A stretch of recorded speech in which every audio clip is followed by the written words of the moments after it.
ce n'est pas rose, la fin du monde est à 7 heures. Nous sommes 3 heures après la fin du Le ciel s'est monde. enfin mis d'accord, éliminons de l'univers la race humaine par la mort. La parole est à Jupiter, envoyons donc un météore sur cette engeance que j'aborde, sauf sur Gertrude que j'adore.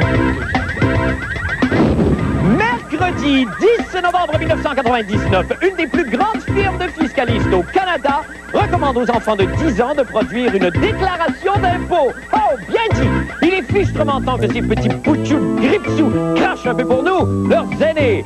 Et pendant que les autorités s'acharnent sur les taggeurs, Vidéotron sera coupable de vandalisme en peignant des graffitis sur la voie publique pour faire sa promotion. Bon, pour en revenir aux enfants riches, là. Le petit bâtard de Bouche-Corte, c'est blanc craqué, ça. A-t-il seulement déjà fait des acomptes provisionnels? Sûrement pas. Allez, joignez-vous à moi pour l'haïr.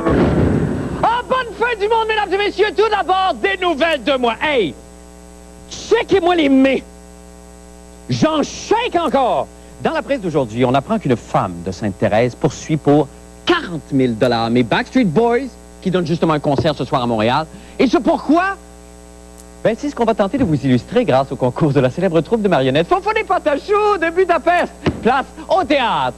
Alors, tout ce que vous allez voir et tout ce que vous allez entendre est vrai. C'est tiré intégralement du journal d'aujourd'hui. On peut commencer. Scène 1. 31 décembre 1997. Sylvie Bourget, une des plus belles femmes de Sainte-Thérèse, loue avec ses deux filles, Mélissa et Mélanie, deux des plus grandes admiratrices du groupe pop les Backstreet Boys, une suite au 23e étage de l'hôtel Westin Mont-Royal, où doivent justement séjourner le boys band, c'est-à-dire Brian, Nick, accompagné de son frère Aaron, Howie, Kevin et AJ. S'ensuit une course folle. Cependant, les choses ne se passent pas comme Mme Bourget l'avait cru. Elle dit que sa petite famille a été poussée au fond de l'ascenseur de l'hôtel par un des gardes du corps des Backstreet Boys, a été intimidée et s'est fait crier des bêtises, toujours en anglais, par l'entourage du groupe. Oh! Oh! Oh! Elle ajoute même qu'elle a reçu un coup en plein visage. Tout le monde danse!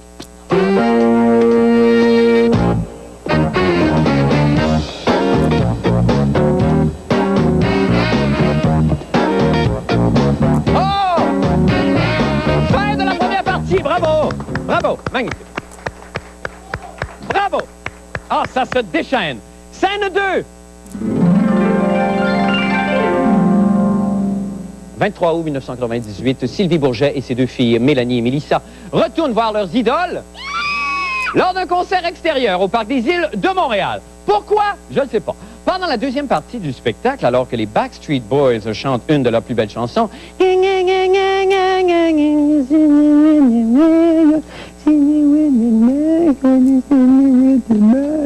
Madame Bourget est apostrophée par un agent de sécurité car elle prend des photos des boys, ce qui est interdit. Après de longues discussions, des responsables de la sécurité décident qu'elle peut conserver son film si elle quitte l'enceinte du Parc des Îles. Avec un calife maintenant. Un des agents de sécurité coupe ensuite le bracelet du spectacle de Madame Bourget qu'elle porte au poignet. Madame Bourget dit avoir été bousculée et a dû se rendre à quatre pattes, littéralement, jusqu'au gradin où se trouvaient ses adolescentes afin de les avertir de la situation. Ce qui restait d'elle dit avoir vu un agent de sécurité agripper la cheville de sa fille Mélissa et tenter par tous les moyens de la tirer vers le bas de l'estrade. On regarde.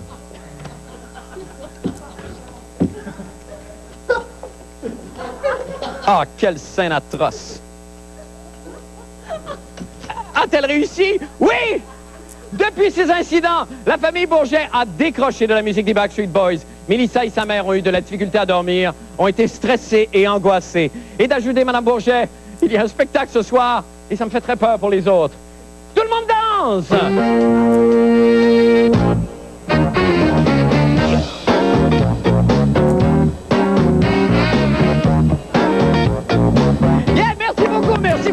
que c'est déjà terminé. Bravo! Une des grandes éditions. Merci à tout le monde. Oh! Un grand moment de théâtre. Maintenant, pour les nouvelles de la fin du monde, alors que tous les policiers de Montréal n'ont qu'un seul but, retrouver le méchant Castro, auteur de graffiti, mais là, à ne pas confondre avec le bon Castro, président cubain, là, auteur d'une quantité incalculable d'exécutions de dissidents politiques. Oh non, non, il est correct, lui. Non, donc, pendant que le méchant Castro fuit la justice, un criminel bien plus dangereux parcourt la ville en souillant les trottoirs de ces horribles gribouillis anarchiques. Et je veux bien sûr parler du terrible Vidéotron! Terrible!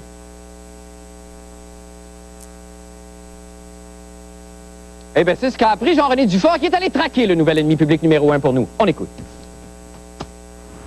Non, non, non. Des graffitis, ce n'est pas beau. Quand c'est fait par des petits morveux avec des cacanes de peinture, on peut comprendre. Mais quand c'est fait par Vidéotron sur les trottoirs pour se faire de la pub, on a plus de misère. La fin du monde a enquêté. Alors que les graffiteurs de Montréal sont pourchassés de toutes parts par les autorités et traités de criminels, Vidéotron, dans un élan de marketing hautement intellectuel, a décidé de tapisser le centre-ville d'une douzaine d'horribles graffitis corporatifs. Mais ça, c'est pas des graffitis, ça? Ça a été notre première préoccupation parce que c'est sûr qu'on est Vidéotron, on n'est pas Castro, on n'est pas Chez, on n'est pas... Bon, on a demandé à notre fournisseur de vérifier si c'était légal, si on pouvait faire ça en plein jour devant tout le monde, et on dit oui. Est-ce qu'ils sont hors la loi, Vidéotron? Définitivement, ils sont hors la loi et c'est désolant qu'une compagnie responsable comme ça donne un exemple. Alors, Vidéotron, je n'ai jamais entendu parler de ça. Ils font vraiment des dessins sur les trottoirs. Ils n'ont pas le droit, sans autorisation. Et on va tout de suite intervenir. On vient d'en manifester à plusieurs reprises dans des tas de médias comme quoi c'est pas correct, puis ça vont faire de la publicité sur les trottoirs. Ça, c'est vraiment pas acceptable, une compagnie sérieuse. La Ville vous a donné l'autorisation de faire ça? Nous, notre fournisseur nous a mentionné que la Ville avait dit qu'il n'y avait pas de problème, qu'on pouvait faire ça. Est-ce que vous allez donner une contrevention à Vidéotron? Ah, définitivement. Complètement illégal. Ils sont hors la loi et c'est désolant. Est-ce que c'est trop indiscret de vous demander c'est qui votre fournisseur? Ceux qui s'occupent de notre placement média, c'est Toucher Média Marketing. Est-ce que vous avez demandé la permission à la Ville? Dans ce cas-ci, on a fait affaire avec NewAd, l'entreprise d'affichage NewAd, l'entreprise nationale, et on a posé la question à plusieurs reprises à NewAd pour l'aspect légal, parce qu'évidemment, c'est pas quelque chose qu'on voit souvent, et on nous a assuré que toutes les démarches avaient été faites et les discussions avaient eu lieu avec la Ville. Mais à qui à la Ville vous avez demandé la permission? Et si vous me permettez les noms, on va regarder ça ici pour nos propres informations. Mais on a procédé à quelques services municipaux là, aux gens en poste et on a fait les démarches nécessaires. Ils vont envoyer une facture à Vidéotron? Oui, certain. Ça, vous pouvez y compter. Elle va être salée. Ici Jean-René Dufort, à Montréal. Et on va rejoindre Jean-René qui nous attend à l'extérieur des studios. Jean-René, bonsoir. Oui, salut Marc. Penses-tu que je vais avoir encore mon parking à Vidéotron? J'espère. C'est la question qu'on se posait tous avant que passe le reportage. On en doute. Mais Jean-René, oui. Dites-moi donc, ça veut dire que la Ville a donné son aval à une pratique comme celle-là? Ben, la Ville dit que non. Oui, c'est-à-dire que quand même, il y a eu une espèce de survey qui a été mené là, auprès de certains conseillers municipaux, on imagine, ou en tout cas... Alors, comment on va s'en tirer? S'il y a une amende qui est imposée à Vidéotron, est-ce que l'amende va être filée à la Ville de Montréal? Ben, on peut jouer sur un principe, c'est que ce qui fait l'illégalité d'un graffiti, oui, c'est vraiment sa permanence. Est-ce qu'il abîme les murs de façon permanente? Et là, on dit, ben là, c'est de la craie, on a mis du vernis par-dessus, ça restera pas longtemps. Et là, mais ça va-tu rester assez longtemps pour que ça fera un graffiti? Mais il y a aussi la notion de affichage sauvage. Oui. Et on peut pas, sur le trottoir, la voie publique, afficher de la publicité parce que c'est vraiment, il faut vraiment demander la permission à la Ville et ça a été accepté une fois pour la police il y a des années. Ah bon, OK, mais ça n'empêche que ça tombe dans un bien mauvais moment, ça, Jean-René? Ah, effectivement. Effectivement. Mais c'est des bons du marketing, ils ont dû sûrement prévoir ça. Bien, sûrement. On va avoir la réponse dans quelques jours, probablement. Oui, sûrement par voie de sommation ou de mise en demeure. Exactement, Jean-René. Mon Dieu, que de termes précis pour préciser les choses. Merci beaucoup, Jean-René. Bye. Nous allons faire une petite pause et nous revenons avec d'autres nouvelles. Restez avec nous.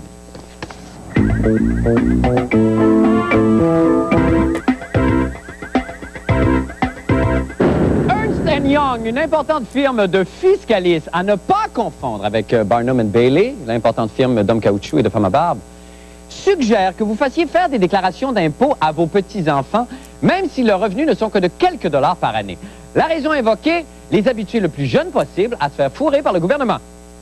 Oui, c'est écrit dans la brochure. Pas Patrick Masbourian nous en dit un peu plus long. On écoute.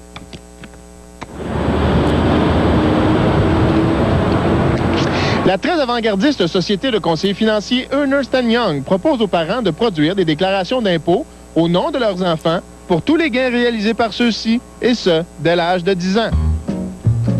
L'idée derrière ça, c'est que on sait qu'on veut faire profiter aux enfants du REER le plus tôt possible. On a déjà dit que le REER, c'est important, on planifie pour la retraite. Alors, vous allez me dire, un enfant de 10 ans qui planifie vers la retraite, ça commence à être la planification. Bon, l'idée qu'on propose est relativement simple, c'est de dire on va déclarer un revenu. Donc, effectivement, il faut qu'il y ait un revenu avant de déclarer, donc un revenu qui est admissible. Et on va déclarer un revenu. Le fait que le revenu n'est pas très élevé, donc l'enfant ne paiera pas d'impôt lui-même. Okay? Mais il va, ce qu'on appelle, s'ouvrir une marge REER, c'est-à-dire qu'il y a 18 de ce revenu-là, essentiellement, qui va lui permettre de faire une cotisation REER équivalente dans le futur. Et toi, le petit garçon qui ramasse les feuilles du voisin, as-tu pensé à ta retraite? Toi, la jeune fille qui passe l'aspirateur chez la voisine, as-tu pensé à ta retraite? 1 350 $ à l'âge de 18 ans, ça vaudra environ 70 000 $ à 69 ans. Wow! Ça veut dire que tu pourrais passer tout ton temps à jouer au golf. Et toi, tu pourrais gambader devant ta grosse maison et rouler dans une grosse voiture. Moi, personnellement, je serais plutôt d'optique à recommander de travailler avec l'épargne, donc le volet d'éducation financière avant de parler de retraite. Si on permet à l'enfant d'investir directement, soit au niveau des marchés financiers, ou l'aider ou l'encadrer en lui donnant certaines actions, on la voit dans les journaux tous les jours, elle est cotée, est capable de vérifier pourquoi qu'elle augmente, pourquoi qu'elle diminue, vous posez la question. Maman, mes actions de Toys R Us sont montées. Donc, c'est très concret, c'est très quotidien, versus une marge REER pour un petit bonhomme de 10 ans. Tu dis, dans 8 ans d'ici, tu vas pouvoir contribuer dans ton REER. Peut-être un peu moins concret. Et on est de retour en studio avec Patrick. Bonsoir, Patrick. Bonsoir, Marc. Quel beau topo, les enfants de Jacques-Mathieu sont garantis de leur avenir. Ils sont très beaux. Est-ce que, évidemment, cette firme-là, cette grande firme-là, fait pas ça que pour les beaux yeux de nos enfants? Certainement pas. Il y a un pour intérêt. Les vôtres, oui, certainement. Mais est-ce que, alors, on veut quoi? On veut gérer le portefeuille de la famille au complet maintenant? Qu'est-ce qu'on veut faire avec ça? Peut-être. C'est pas une idée nouvelle. Oui. Et à la limite, c'est même banal. L'actuaire qu'on a interviewé range ça, lui, dans les petits avantages fiscaux. Ça fait partie d'un pool d'avantages beaucoup plus grand et c'est pas... ça compte pas vraiment. Ben, c'est pas que ça compte pas vraiment, mais c'est un des plus, mais parmi tant d'autres plus. Okay. Et d'ailleurs, ça se retrouve dans des livres publiés par des maisons concurrentes, c'est-à-dire les compétiteurs de Ernst & Young. Fait que c'est pas une idée nouvelle. Bon. Pourquoi en parler? Pourquoi en faire la promotion? Peut-être juste pour faire circuler le nom de la compagnie, tout simplement. Ou peut-être, évidemment, pour que ça rentre dans la tête des enfants. Mais là, et que plus tard, ça devienne des futurs clients. Mais là, ça veut dire qu'on fait ça à partir du moment où on sait qu'il y a de l'argent que les enfants ont dans leur compte en banque qui dort. Est-ce qu'il y a un pouvoir là? Est-ce que les fiscalistes se rendent compte qu'il y a de l'argent là qui pourrait être utilisé et qui dort pendant des années sans rien? Non. Moi, je pense que c'est le pouvoir du marketing, tout simplement. Je pense pas qu'il y ait là des sommes énormes là, qui dorment. Là. Non. Ah, c'est ça. Ben, merci beaucoup, Patrick. Allez-vous donner des actions de Marc Labrèche? Oui, je vais essayer ça, donner ça à mes enfants. Mon Dieu, ça va être beau. Nous allons faire une petite pause et nous revenons avec les nouvelles des sports et une brève. Restez avec nous.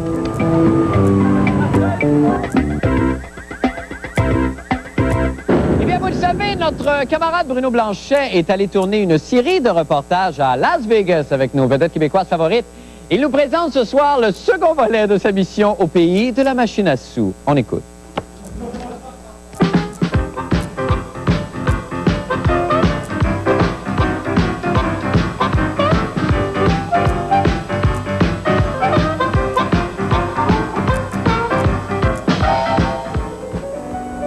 Las Vegas, c'est la ville du spectacle, où on accueille beaucoup de Québécois, car, semble-t-il, les Québécois, on les aime beaucoup ici.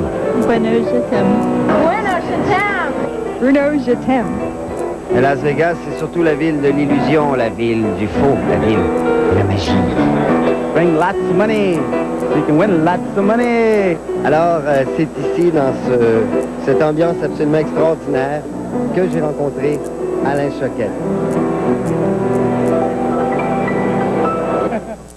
Est-ce qu'il n'y a pas une différence entre faire un spectacle au Québec et un spectacle ici à Las Vegas? Ben, en fait, la magie, non, parce que la magie, ça va chercher un petit peu le cœur d'enfant des gens. Alors, peu importe où on est, en Chine, en France, ici, c'est la même réaction. Alors, il suffit de gagner les gens. Ce qui est différent ici, c'est que les gens vont voir un spectacle et au Québec, les gens te connaissent déjà. Donc, il faut les gagner ici dès le départ pour les avoir de ton côté. Mais après ça, c'est la même chose. Mais depuis que tu es ici à Las Vegas, est-ce que ça t'a donné des nouvelles idées? Est-ce que tu as développé un nouveau truc, par exemple? Oui, j'ai développé un truc qu'on va placer dans le prochain spectacle d'ailleurs, et ça s'appelle le stroboscope. Tout ce qu'on a à faire, c'est claquer des 2 doigts comme ça.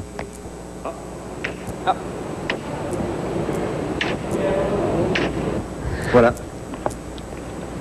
Merci, Alain. Pas de trouble.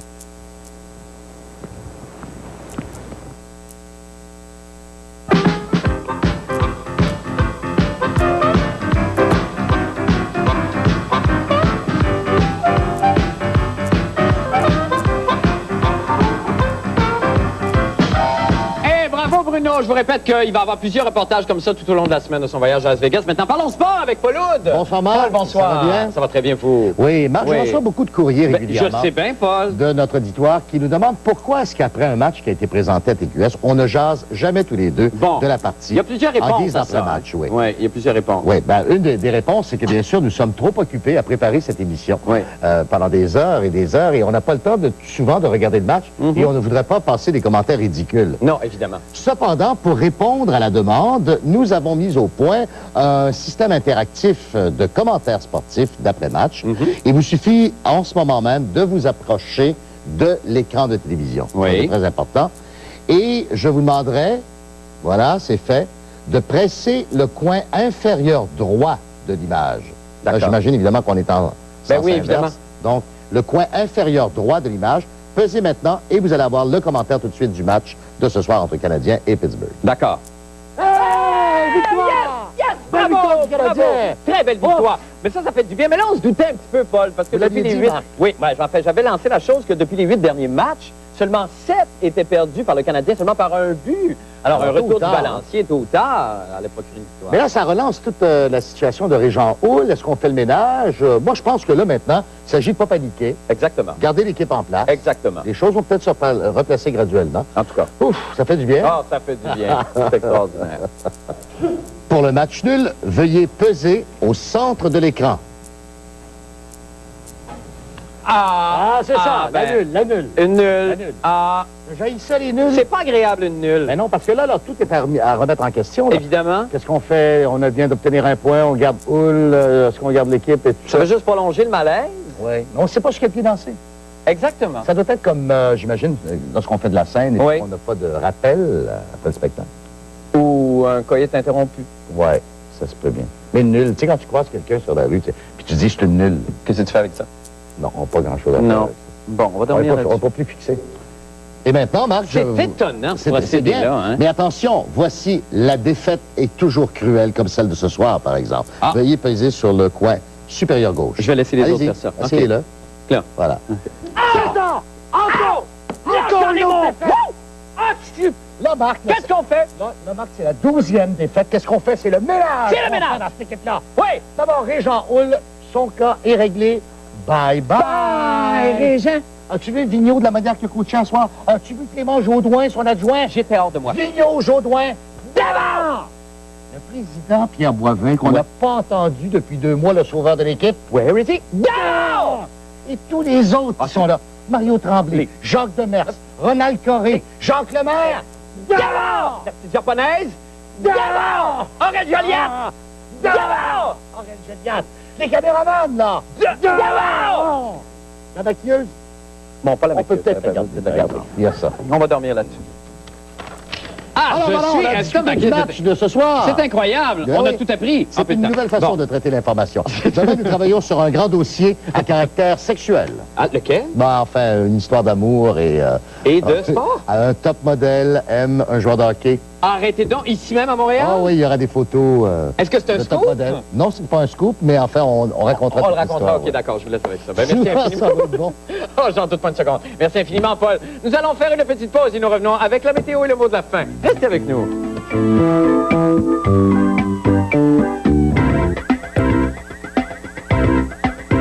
Eh bien, c'est le moment maintenant de jeter un coup d'œil au temps qu'il fera avec la cheerleader des Alouettes de Montréal, les Feathers! commerçante Annie Larouche et c'est Larouchette. Annie, bonsoir. Bonsoir. Comment allez-vous? Ça va très bien, toi? Oui, ça va très bien. Annie, vous êtes la fondatrice, vous, du club. C'est vous qui avez mis sur pied cette chose?